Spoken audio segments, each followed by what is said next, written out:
Mesa de debates. Oferecimento Unimed, 45 anos. Cuidar de você sempre foi o plano. Premium FM, sintonizada no seu bom gosto.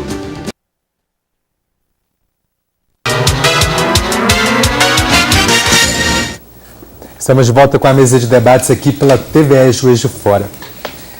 Hoje é comemorado o Dia do Exército Brasileiro. O país é defendido por 3 forças armadas: o Exército, a Marinha e a Aeronáutica.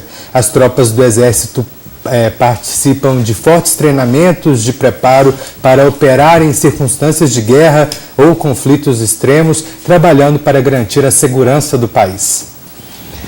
Tenente, eu queria saber, a princípio, te demos um tempinho para descansar, né, enquanto a discussão... Mas o debate está fantástico. A gente fica aqui horas e horas e horas, ainda mais com os debatedores, e o tema é muito bom e muito forte, né?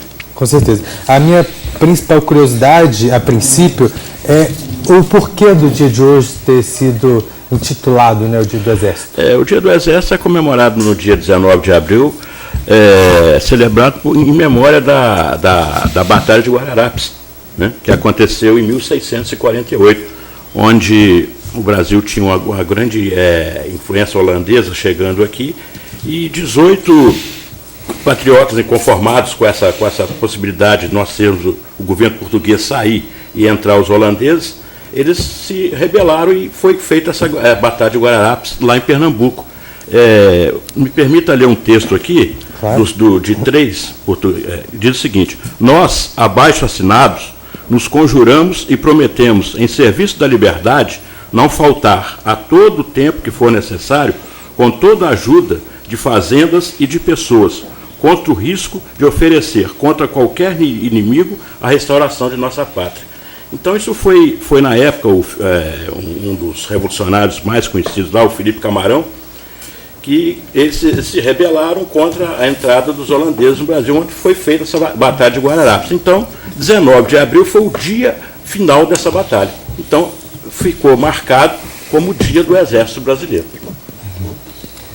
Então, nós tivemos um exército muito fraco nessa época. Muito fraco. Nós não tínhamos a aeronáutica ainda, não existia nem avião. Nada, só tinha exército. Então, mas nós tivemos um período onde o exército esteve muito forte, bem aparelhado, a formação de soldados era muito boa, depois entrou em decadência de novo. Estamos tentando sair da decadência. E você tem autoridade para falar sobre isso, porque você ficou lá dentro 40 anos, né? Então você talvez tenha uma autoridade maior do que eu para se expressar sobre isso. Mas realmente houve isso aí. E você pegou uma época, e eu também peguei, que o exército era realmente muito mais forte que hoje, em termos talvez assim de mais disciplinado, de aparelhamento. Mas apesar de nós não termos aqui, por exemplo, talvez um equipamento novo que está nos Estados Unidos, um Tomahawk, por exemplo, não vou te falar que nós não temos, não. Né? Eu acho que não, mas nos nossos oficiais e praças aqui tem condição de operar esse equipamento, porque é lançado lá, eles vão lá e aprendem a operar o equipamento. Então eles são bem formados e bem estruturados nesse ponto. Mas quanto à disciplina também, ela não alterou muita coisa, não. Sim, a disciplina vinha com dotação orçamentária das unidades militares, eram boas, eram muito boas, excelentes na época. Hoje é muito restrito. E aquilo fazia com que os militares se orgulhassem também dos seus salários, dos equipamentos, de toda uma infraestrutura. E depois disso foi sucateado. Isso depois de uns tempos para cá veio sucateando bem.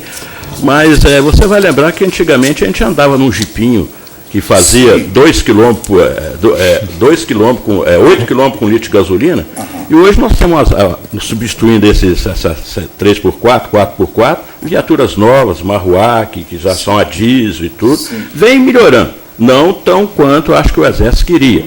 Mas, claro que o orçamento é muito baixo e a cada corte que dá, por exemplo, o ano passado, a dotação orçamentária do Exército terminou em setembro. Então, quando o Exército... em setembro, já a dotação de 2017 acabou. Acabou. Se começar todo mundo...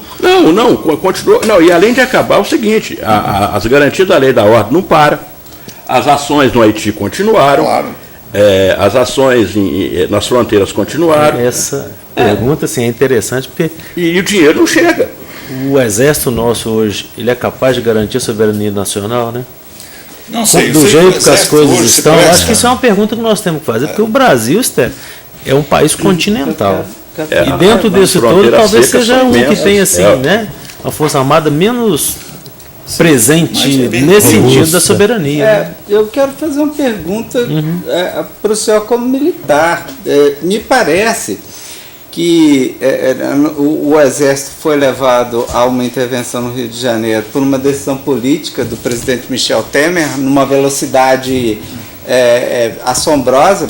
Obviamente não foi uma ação planificada, nós estamos vendo os resultados aí bastante problemáticos até esse momento, né? A enorme presença do Exército no Rio de Janeiro não desmantelou a prática de crimes, aliás, as estatísticas estão aí mostrando a coisa.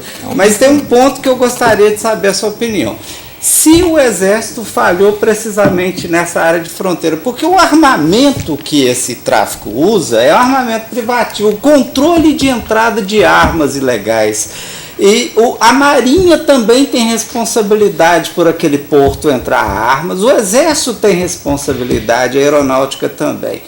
O senhor acredita que houve uma falha das Forças Armadas, talvez por problema de logística, mas na enorme entrada de material bélico de, vamos dizer assim, natureza militar, que hoje equipa esse crime que está sendo combatido no Rio de Janeiro? Raul, o negócio é o seguinte, as nossas fronteiras secas são imensas, é muito grande. E a nossa Polícia Federal, que deveria hoje ter 30 mil homens, tem 1.500. Então o Exército é empregado em várias ações que não são dele. Exatamente. O Exército desviou completamente. A dengue fala com o Exército. A enchente fala com o Exército. O desmoronamento chama o Exército.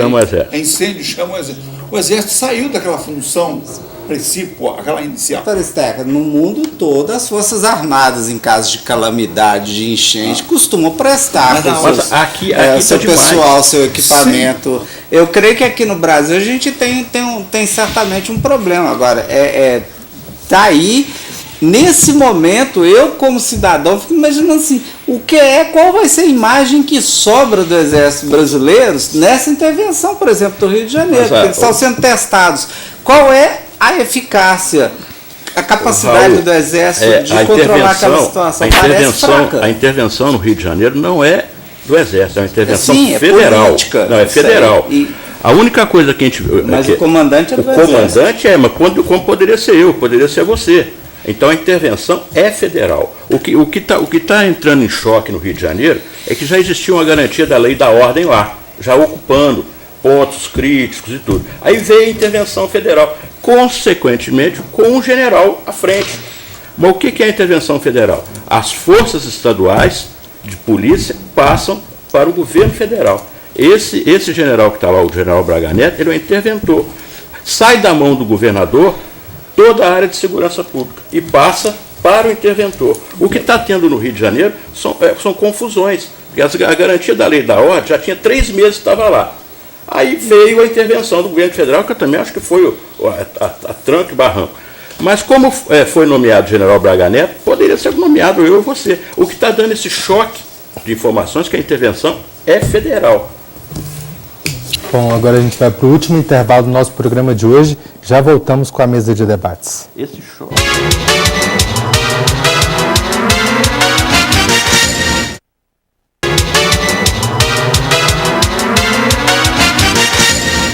Estamos de volta com a mesa de debates aqui pela TVE Juiz de Fora. Bom, a gente já viu que o assunto renderia vários programas, mas eu queria aproveitar, para falar um pouquinho sobre política. Recentemente tem se escutado muitos termos militar e militarismo dos dedos de internautas que são eleitores de um possível candidato, um dos candidatos à presidência do país, que é o senhor Jair Bolsonaro. E eu queria saber como que tem sido o posicionamento dos militares em relação a todo esse alvoroço que tem sido causado. Não, a candidatura do Jair Bolsonaro é uma candidatura natural e tudo. Ele já tem uma passagem muito grande, já foi deputado federal várias vezes, inclusive os filhos também estão na política. Mas o Exército brasileiro não tem candidato. A função do Exército é proteger o Brasil contra a invasão exterior. O Exército não tem candidato. O militar eu tenho candidato, o Azteca tem candidato, o coronel tem candidato. Agora o Exército não tem candidato. A função do Exército é cumprir a Constituição. Então, se amanhã o deputado Jair Bolsonaro for eleito presidente da República, ele será o comandante-chefe das Forças Armadas. Se amanhã o nosso amigo aqui, que está entrando aqui na política agora, for presidente da República, ele será o comandante-chefe das Forças Armadas. Então, o Exército não tem candidato. A nossa função é cumprir a Constituição Federal. Isso me leva a uma pergunta, né? Muito se fala hoje sobre o papel do Exército e dos militares, de um modo geral, em épocas de instabilidade institucional. O ministro Barroso esteve em Harvard segunda, elogiou eu vi. Né, a atuação do Exército e das Forças Armadas, de um modo geral, no que diz respeito a garantirem, como você bem disse, a estabilidade das instituições. E ele recebeu muitas críticas. Talvez as pessoas são muito apressadas, eu não sei. Ele só quis dizer que ele vem exercendo da forma possível o seu papel. E alguns dizem que seria um possível flerte com um período que as pessoas desejam esquecer sobre o governo militar. Como que vocês analisam isso hoje? Perceba que eu não fiz um juízo, eu só escrevi um panorama. Eu vi a declaração do ministro Barroso, é isso mesmo. Eu acho que enquanto o governo federal, o judiciário e o Poder Legislativo, o Executivo e o Judiciário estiverem funcionando, o Exército tem que cumprir a Constituição Federal. Ele está ali para garantir que ela seja cumprida. Quando essas entidades falharem, aí talvez seja necessária a intervenção de uma força maior. Mas o general Vilas Boas é muito claro disso. Enquanto essas entidades estiverem funcionando, a função do Exército brasileiro, ou seja, a gente fala em Exército, mas é porque é o mais falado, né? Mas as Forças Armadas têm que garantir a estabilidade do país e o cumprimento da Constituição Federal. Enquanto essas entidades funcionarem, o papel das Forças Armadas é essa aí. É importante saber quem decide que elas estão funcionando ou que elas pararam de funcionar. Isso é um limite que tem que ser pensado. Agora, certamente eu vejo com menos apreensão o problema enfim, que alguns comandantes militares deram declarações políticas sobre que sinalizavam um certo protagonismo maior do Exército na política neste momento, e isso deixou a sociedade toda apreensiva. Isso seria um rompimento por completo com uma estrutura democrática que garante que somente candidatos eleitos governarão. Eu creio que é preciso que a gente tenha isso com muita clareza e que a gente tome as próprias declarações dos comandantes do Exército como uma sinalização que também tem os seus limites. Mas eu entendo que as Forças Armadas hoje no Brasil têm um cálculo que não lhes permite fazer uma intervenção tão severa quanto aconteceu no passado, né? Porque não existe suporte internacional para esse tipo de movimento. Isso é muito importante na conjuntura de 64, que eu creio que é ausente hoje. Isso eu acho interessante, essa ideia da gente questionar o papel do Exército, e até mesmo assim, aquela pontuação, né, que veiculou lá atrás sobre o Exército se ater à Constituição, porque isso deu margem a N interpretações.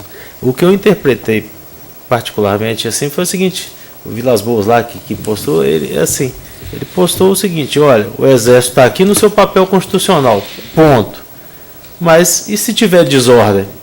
Porque alguns dias atrás o clima estava pesadíssimo, né? Aí só está piorando, né? Na verdade, só está subindo. Eu acho que nem o Exército hoje, do jeito que o Brasil está pensando em intervir em nada, não. A situação nossa aqui, nós temos, eu acho que de tudo que aconteceu lá no regime militar, o que houve de pior foi retardar a nossa democracia.